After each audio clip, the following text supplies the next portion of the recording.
नमः संस्कृताय नमः संस्कृतमित्राणि नवम श्रेणीर प्रिय संस्कृत छात्र छात्री समस्त को आजिर एही क्वेश्चन आंसर प्रैक्टिस सेट रे स्वागत एवं अभिनंदन।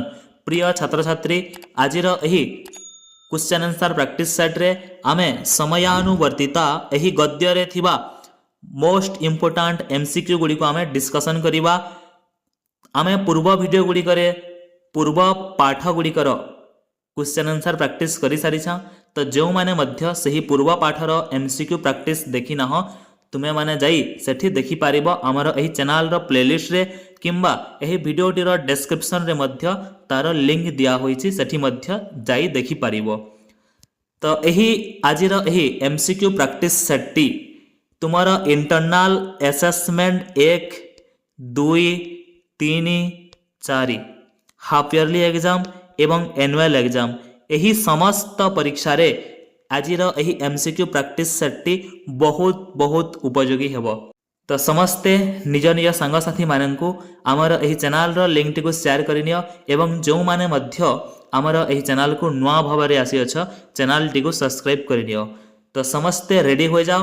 बहुत बहुत इंपोर्टेंट प्रश्न गुडी को आमे आज नै के आसीछा समयानुवर्तिता एही गद्य रे थिबा बहुत सुंदर प्रश्न गुड़िक देख। प्रथम प्रश्न रही समयानुवर्तिता इति विषयः केन विरचितः। समयानुवर्तिता एही विषयटी को किए लिखिछंती काहांक द्वारा समयानुवर्तिता गद्यटी लेखा जाइछि। ऑप्शन गुड़िक एठी रही ऑप्शन ए बी सी एवं डी। तो एही ऑप्शन गुड़िक मध्यरु एही चारोटी ऑप्शन रु सठिक उत्तरटी को तुमको कमेंट बॉक्स रे लिखिबार अछि कि प्रश्न संख्या 1 रो सठिक उत्तरटी कोन हेबो। प्रश्न संख्या 1 रो सठिक उत्तरटी हेबो option number C doctor Kumar Chandra मिश्रेण समयानुवर्तिता विषयः विरचितः। कुमार चंद्र मिश्रंक द्वारा समयानुवर्तिता एही गद्यटी लेखा जाइछि। नेक्स्ट क्वेश्चन प्रश्न संख्या 2 माधवः ग्राम विद्यालये पाठं समाप्य कुत्र अगच्छत्। माधव ग्राम विद्यालय रे पाठ समाप्त करी केउठाकु गला। प्राथमिक विद्यालयम मातुलालयम उच्च विद्यालयम महाविद्यालयम। सठिक उत्तरटी कोन हेबो समस्त जानिथिबो कि माधव ग्राम विद्यालय रे पाठ पढ़ा सारी से उच्च विद्यालय को गला। Option number C is the correct answer. Next question कुत्र माधवस्य नामोल्लेखः अभवत्। केउठी माधवर नाम लेखा हेला। आवासिक विद्यालय महाविद्यालय उच्चतर विद्यालय प्राथमिक विद्यालय। ऑप्शन गुड़िक मध्यरु सठिक उत्तरटी केउठी अटे समस्ते कमेंट बॉक्स रे लिखि दियो। केउठी माधवर नाम लेखा गला आवासिक विद्यालय। Option number A is the correct answer. गोटे हॉस्टेल थिबा बा छात्रावास थिबा विद्यालय रे माधवर नाम लेखा गला। नेक्स्ट क्वेश्चन पिता विद्यालयस्य छात्रावासे स्थातुं व्यवस्थां कृत्वा माधवाय कानि दत्तवान्। पिता माधवर पिता विद्यालयर छात्रावास रे माधवर रहिबा पई व्यवस्था करी माधव को कोण देले। पुस्तकानि अन्नानि वस्त्राणि सर्वाणि साधनानि। यही प्रश्नटीर सठिक उत्तरटी हेबो ऑप्शन नंबर डी सर्वाणि साधनानि। समस्त साधन अर्थात वस्तु गुडी को तार बापा तार पिता माधव को देले। नेक्स्ट क्वेश्चन भारतीयानां समयज्ञानं नास्ति इति के वदन्ति। भारतीय मानक समय ज्ञान नहीं बोली क्यों माने कुहंती। वैदेशिकाः मूढ़ाः आंग्लजनाः यवनाः। यार सठिक उत्तरटी हेबो ऑप्शन नंबर बी मूढ़ाः। मूढ़ व्यक्ति माने मूर्ख व्यक्ति माने भारतीय मानक समय ज्ञान नहीं बोली कुहंती। नेक्स्ट क्वेश्चन कदा कक्षारंभः इति माधवः सूचनां प्राप्तवान्। केते बेले कक्षा आरंभ हुए बोली माधव सूचना पाइला। यह सहज प्रश्न अटे समस्त जानिथिबो 9 वादने। Option number A is the correct answer. 9टारे कक्षा आरंभ हुए बोली माधव सूचना पाइला। नेक्स्ट प्रश्न केषां पुरतः माधवः बारंबारं लज्जितः अपमानितश्च अभवत् केउमानंक सम्मुखरे केउमानंक आगरे माधव बार बार लज्जित और अपमानित हैला। यार सठिक उत्तरटी कौन हम समस्ते कमेंट बॉक्स रे लिखि दियो। प्रश्न संख्या 7 रो सठिक उत्तरटी हम ऑप्शन नंबर बी। छात्राणां पुरतः छात्र मानंक सम्मुखरे माधव बार बार लज्जित और अपमानित हैला।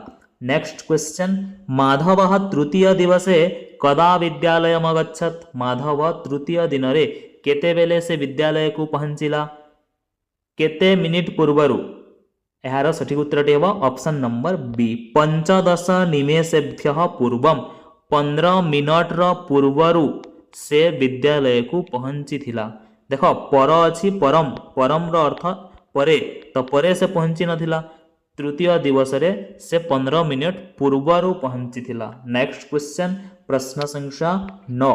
वत्स भवान यथा कालम नागच्छति इति महत् दुःखम इति केन उक्तम? वत्स हे पुत्र आपण यथा समय रे उचित समय रे आसु नाहंती बोली बहुत दुख एपरी किए कहिथिले? तो यह शिक्षक कहिथिले कहांकु? माधव को कहिथिले कि शिक्षकंक द्वारा एपरी कहा जाइथिला कि हे वत्स तुमे यथा समय रे तुमे उचित समय रे आसु नाह, यह मो पई बहुत दुखर कथा बोली शिक्षक कहिथिले। नेक्स्ट प्रश्न, विद्यालयस्य किं पिहितमासीत् इति माधवः अपश्यत्? विद्यालयर कौन पिहितमासीत्? कौन बंद थिला? पिहितम रो अर्थ होछि बंद। कौन बंद थिला? यार सठिक उत्तरटी हेबो ऑप्शन नंबर सी। मुक्षद्वारम मुक्षद्वारटी बंद थिला। नेक्स्ट प्रश्न, प्रश्न संख्या 11। कतिवादने विद्यालयस्य सेवकः आगच्छत् मुक्षद्वारम उद्घाटयच्च? केतेटारे विद्यालयर सेवक आसी मुक्षद्वार गेट स्कूल रो गेट को खोलिला? केतेटारे आसिला? यार सठिक उत्तरटी हेबो ऑप्शन नंबर डी। 55 5 मिनिट 9 अर्थात 8:55 विद्यालयर सेवक आसी विद्यालयर मुक्षद्वार को खोलिला। नेक्स्ट प्रश्न, शिक्षकः सस्मितं बोधयति विलंबेन आगमनं तु न डैश? शिक्षक हसी हसी बुझाइले किंबा मुरुकी हसी बुझाइले विलंबरे आसीबा कौन नुहे? न साधु। Option number B is the correct answer. ठीक नुहे, साधु नुहे, उचित नुहे। नेक्स्ट प्रश्न, लज्जितः माधवः कस्य समीपे क्षमा याचनां कृतवान्? लज्जित माधव कहांक निकटरे क्षमा प्रार्थना कला? छात्राणां छात्रस्य शिक्षकाणां शिक्षकस्य। तो शिक्षकस्य शिक्षकर सम्मुखरे माधव क्षमा प्रार्थना कला। नेक्स्ट प्रश्न, ओडिशा राज्ये कस्य गणनानुसारं पंचांगम प्रचलति? ओडिशा राज्य रे कहांक गणना अनुसारे पंचांग चालू अछि? तो यह समस्ते भल भाव जानिथिबो। सामंत चंद्रशेखरस्य। पठाणी सामंत गणिले तारा। तो पठाणी सामंत जो सामंत चंद्रशेखर थिले तांकर गणना अनुसारे पंचांग आमे जो पांची देखुछा बा जो कैलेंडर पढ़ुछा ताहा चलू अछि। नेक्स्ट प्रश्न, प्रश्न संख्या 15। माधवः कस्य मूल्यं ज्ञातवान्? माधव कहार मूल्य जानी पारिला? धनस्य, कर्मणः, समयस्य, गुणस्य। आमे समयानुवर्तिता पढ़ुछा तो सेथिपाई निश्चित भाव में माधव समयर मूल्य को जानी पारिला। समयर मूल्य को माधव जानी पारिला। नेक्स्ट क्वेश्चन, माधवाय कक्षायां प्रवेष्टुं कः अनुमतिं प्राददात्? माधव को कक्षा रे प्रवेश करिवा पई किए अनुमति देले? प्रधान शिक्षक, साहित्य शिक्षक, शिक्षक, विज्ञान शिक्षक। यार सठिक उत्तरटी हेबो ऑप्शन नंबर सी, शिक्षक। कक्षा को प्रवेश करिवा पई शिक्षक अनुमति देले। नेक्स्ट क्वेश्चन, प्रश्न संख्या 17। शिक्षकः केन भावेन माधवं बोधयति? शिक्षक केउपरि भावरे माधव को बुझाइले किभली भावरे आनंदेन दुखेन विरक्ति भावेन सस्मितम सस्मितम बोधयति आमे उपरे एहिपरि प्रश्न करि सारिछा सस्मितम हसर सहित मुरुकी हसी शिक्षक माधव को बुझाइले। नेक्स्ट क्वेश्चन प्रश्न संख्या 18 केषां समयज्ञानं नास्ति इति केचन मूढ़ाः वदन्ति केउमानंक समयज्ञान नाही बोली मूर्ख व्यक्ति माने कहिथांती भारतीयानाम आमे उपरे एहार प्रश्न करि सारिछा भारतीय मानंक समयज्ञान नाही बोली किछि मूढ़ व्यक्ति माने किछि मूर्ख व्यक्ति माने कुहंती। नेक्स्ट प्रश्न प्रश्न संख्या 19 माधव तद्दिने डैश आसीत माधव सेही दिन रे किपरि थिला डैश आसीत आनंदितः दुःखितः प्रसन्नः मर्माहतः। प्रश्न संख्या 19 र सठिक उत्तरटी हेब ऑप्शन नंबर सी प्रसन्न माधव सेही दिन रे अर्थात तृतीय दिन रे से 15 मिनट पूर्वरु विद्यालय को पहुंची थिला तो सेथिपई से बहुत प्रसन्न थिला। नेक्स्ट क्वेश्चन प्रश्न संख्या 20 मम डैश दुखम मम मोर केउठी दुख मनसी चित्ते हृदये कथायाम मम मनसी दुखम option number A is the correct answer मोर मनरे दुख। प्रिय छात्र छात्री जदि भिडियोटी भल लागुछि ठीक भाव में बुझी होउछि तुमर किछि काम रे आसुछि तेबे निश्चित भाव में भिडियोटी को लाइक कमेंट और शेयर कर दियो। नेक्स्ट क्वेश्चन माधव शिक्षकस्य समीपे डैश कृतवान माधव शिक्षकंक सम्मुखरे कोन कला क्षमा याचना कला option number D is the correct answer. Next प्रश्न मानवस्य महान गुणः कः मानवस्य कः महान गुण मानवर महान गुण कौन अटे समयानुवर्तिता option number A is the correct answer. Next प्रश्न प्रश्न संख्या 23 शिक्षक माधवाय कुत्र उपवेष्टुम अनुमतिं प्राददात शिक्षक माधव को केउठी बसिबा पई अनुमति देले तो कक्षायाम कौन हेब कक्षायाम option number D is the correct answer. Next question Madhav यदा सज्जी भवति तदा कतिवादनम अभवत प्रथम दिन रे विद्यालय प्रथम दिन रे जेतेबेले माधव विद्यालय को जीवा पई सज्ज हेउथिला तो सेतेबेले केतेटा बाजी थिला नववादनम अष्टवादनम सार्ध नववादनम दशवादनम तो नववादनम option number A is the correct answer कि जेतेबेले माधव प्रथम दिन रे सज्ज हेउथिला तो सेतेटारे 9 बाजी जाइथिला। तापरे पिला माने देखो आमे संधि एवं संधि विच्छेदर प्रश्न गुडी को डिस्कशन करिबा। संधि एवं संधि विच्छेदर प्रश्न रे प्रथम प्रश्न रहिछि कक्षारंभ एहार संधि विच्छेदटी कोन हेबो केउ दुईटी शब्दर मिलन रे कक्षारंभ होइछि तो यहाँ देख ऑप्शन गुड़िक एठी रही ऑप्शन ए बी सी एवं डी तो यही ऑप्शन गुड़िक मध्यरु सठिक उत्तरटी कौन हम समस्ते कमेंट बॉक्स रे जणाई दियो। कक्षारंभ यार सठिक उत्तरटी हम ऑप्शन नंबर डी कक्षा जुग आरंभ देख आकार आसुची तापरे पुणी आकार आसुची तो यहीपरि स्थल रे आ मिसी गले कौन हो जाए आ हो जाए कक्षार अंतिम अक्षर अच्छी आ एवं आरंभर प्रथम अक्षर अच्छी आ तो कक्षा जुग आरंभ मिसीगले हो कक्षारंभ। नेक्स्ट प्रश्न प्रश्न संख्या 2 कक्षायाम उपस्थिताः यार संधि विच्छेदटी कौन हेब कक्षायाम उपस्थिताः कक्षायाम गोटे शब्द अटे एवं उपस्थिताः गोटे शब्द अटे option number B is the correct answer कक्षायाम उपस्थिताः। नेक्स्ट प्रश्न प्रश्न संख्या 3 प्राददात यार संधि विच्छेदटी कौन हेब प्राददात प्र उपसर्ग अटे जदि जानिछ तेबे यार उत्तर भल भाव करि पारिबो प्र जुग अददात कौन हो जिवो प्राददात option number A is the correct answer. Next प्रश्न प्रश्न संख्या 4 प्राप्तुम असौ यार संधि विच्छेदटी कौन हेब प्राप्तुम जुग असौ option number A is the correct answer. हलन म परे अ आसुची तेबे दुईटी मिसी जाइछि म हो जाइछि प्राप्तुम जुग असौ प्राप्तुम असौ। तो प्रिय छात्र छात्री माने जेउ माने मध्य एही संधि एवं संधि विच्छेदर प्रश्न को करि पारु नाह बा एही संधि विषयटी को पढ़ी नाह तेबे आमर एही चैनल रो प्लेलिस्ट रे सही संधि विषयटी को तुमे भल भावे जाई पढ़ी पारिबो। आमे बहुत सुंदर भावरे सही संधि विषयटी को पढ़ाई छा। नेक्स्ट प्रश्न प्रश्न संख्या 5 नागच्छति यार संधि विच्छेदटी कोन हेबो नागच्छति न जुग आगच्छति option number A is the correct answer. अकार परे कोन आसुची आकार आसुची अ आ मिसी गले कोन होई जिवो आ होई जिवो। तो सही परि भावरे न जुग आगच्छति कोन होई जिवो नागच्छति।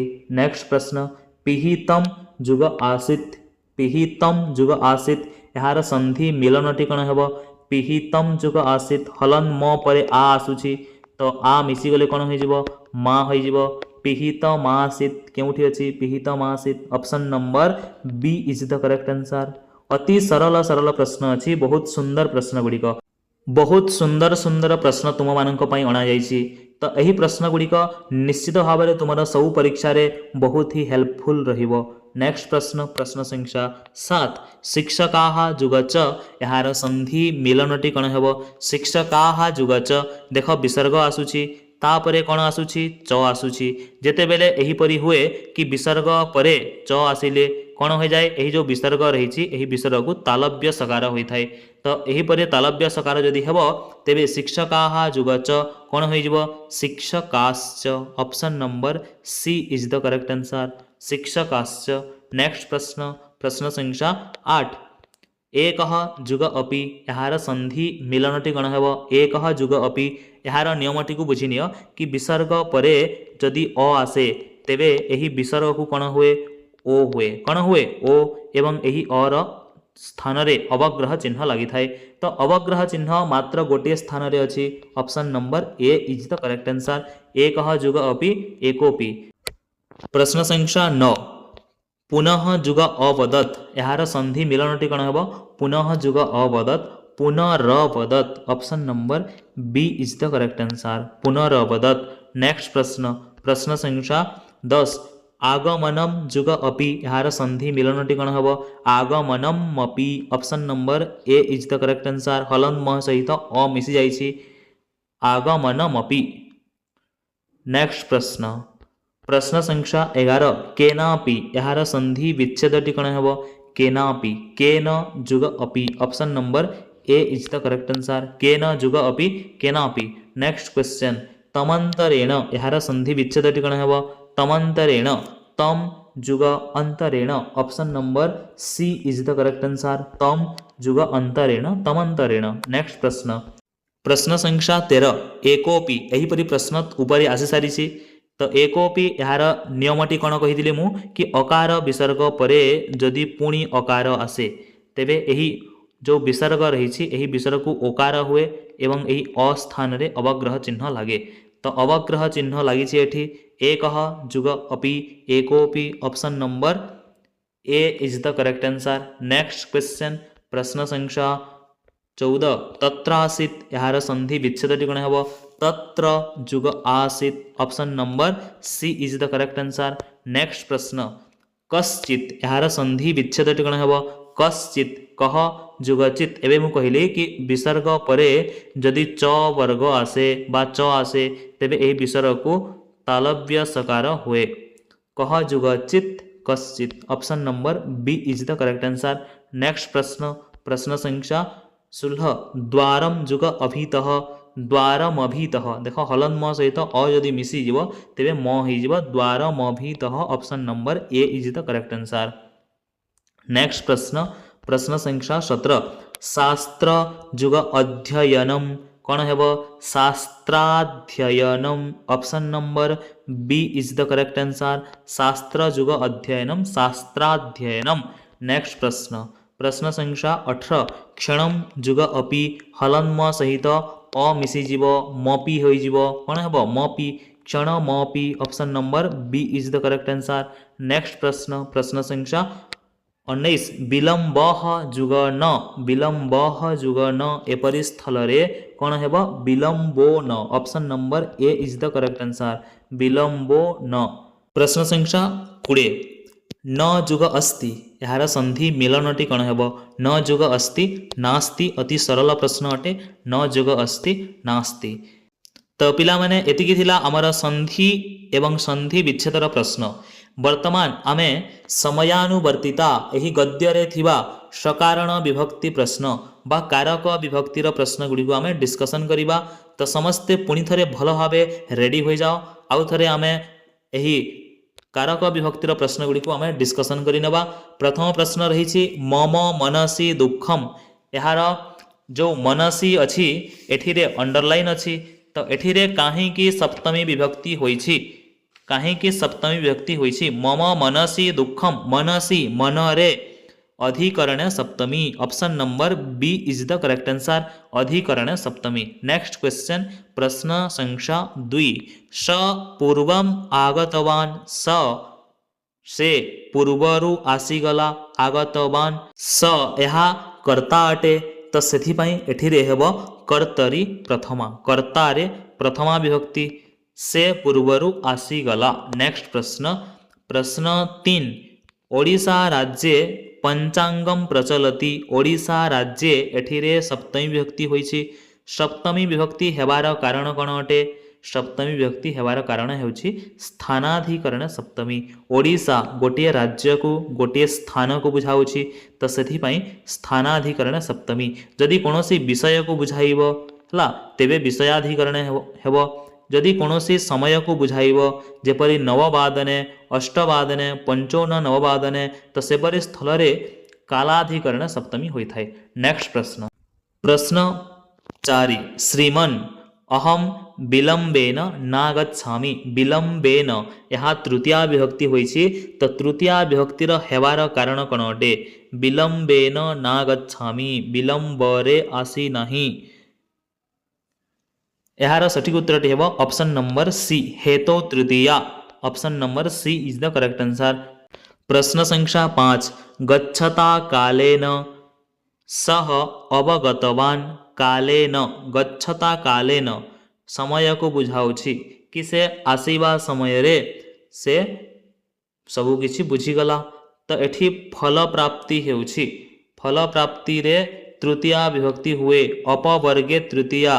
तो से किछि समय मध्य रे सबु किछि सिखिगला। तो सेथिपाई कालेन अपवर्गे तृतीया। नेक्स्ट प्रश्न प्रश्न 6। पिता सर्वाणि साधनानि तस्मै दत्तवान। पिता समस्त वस्तु गुड़िक ताकू देले। साधनानि, सर्वाणि साधनानि यह क्यों विभक्ति अटे? द्वितीया विभक्ति। सर्वम सर्वे सर्वाणि, सर्वम सर्वे सर्वाणि द्वितीया विभक्ति बहुवचन। कर्मणि द्वितीया। Option number B is the correct answer. प्रश्न 7। सह विद्यालयम अगच्छत्। से विद्यालय को गला। सह कर्ता अटे, कर्तरी प्रथमा। Option number C is the correct answer. Next प्रश्न प्रश्न 8। भोः छात्र यथा कालम आगच्छतु। भोः छात्र देख यही चिन्ह को समस्ते भल भाव देखिनियो। यही चिन्ह हेउछि संबोधन चिन्ह एवं यही चिन्ह जेउठी मध्य आसी थाए ताकू संबोधने प्रथमा बोली कहा जाए। Option number B is the correct answer. बहुत ही सरल ट्रिक अटे कि यही चिन्ह तुम्हें जेउठी मध्य देखा पाइब तो सेठिरे संबोधने प्रथमा लगी थाए। नेक्स्ट प्रश्न प्रश्न 9। छात्राणां पुरतः लज्जितः अभवत्। छात्र मानक आगरे, पुरतः अर्थ हेउछि आगरे एवं यही पुरतः शब्द जेउठी मध्य आसी थाए सेठी षष्ठी विभक्ति होई थाए। तो यार सठिक उत्तरटी कौन हो? पुरतः शब्द योगे षष्ठी। Option number D is the correct answer. Next प्रश्न क्रमेण सर्वे छात्राः समागताः। क्रमेण धीरे धीरे क्रमानुसारे समस्त छात्र गुड़िक आसीगले। यह कहीं तृतीया विभक्ति होइछि। तो यार सठिक उत्तरटी हेबो ऑप्शन नंबर ए, प्रकृत्यादिभ्यः तृतीया। देख प्रकृति आदि किछिटा शब्द रही तो सेमानंक योगरे प्रकृत्यादिभ्यः तृतीया होइथाय। जेपरि प्रकृत्या साधु, प्रकृति रे से साधु अटे हला। क्रमेण सहीपरि गोटे शब्द अछि क्रमेण। आउ मध्य शब्द रही प्रकारेण। एही शब्द मानक योगरे तृतीया विभक्ति हुए एवं तार कारण हेउछि प्रकृत्यादिभ्यः तृतीया। तो प्रिय छात्र छात्री ए थिला आजिर आमर क्वेश्चन आंसर प्रैक्टिस सेट जो आमे समयानुवर्तिता यही गद्यर बहुत बहुत इंपोर्टेंट प्रश्न गुड़ी को आम डिस्कसन कला। आशा अच्छी कि आजिर यही क्वेश्चन आंसर प्रैक्टिस सेट टी तुमर internal assessment 1, 2, 3, 4 half yearly exam एवं एनुअल एग्जाम यही समस्त परीक्षा रे यह हेल्पफुल रहिबो। तो समस्ते जानिनियो जे आमर टार्गेट हेउछि संस्कृत भाषा रे आमे 100 रु 100 मार्क रखिबा। किपरि अधिकरु अधिक पिला माने संस्कृत भाषा पढ़ंतु ताहा हेउछि आमर लक्ष्य। एही परि भाबरे आम सहित जोड़ी होई जो माने मध्य संस्कृत विषय रे नवम श्रेणीर वार्षिक परीक्षा पाई तैयारी करिवा पाई चाहुछ तेबे आमर सहित जोड़ी हुआ आमको कांटेक्ट मध्य करि पारिबो। आमर एठी व्हाट्सएप नंबर मध्य दिया होईछि चैनल रे। तो सेठी मध्य तुमर किछि डाउट थाए किछि प्रश्न डिस्कशन करिवार अछि तेबे सेठी मध्य तुमे आसी आम सहित जोगाजोग करि पारिबो। तो आज पाई एतिकी पुणी आसीबा अन्य एक क्वेश्चन आंसर प्रैक्टिस सेट रे। बहुत बहुत धन्यवाद।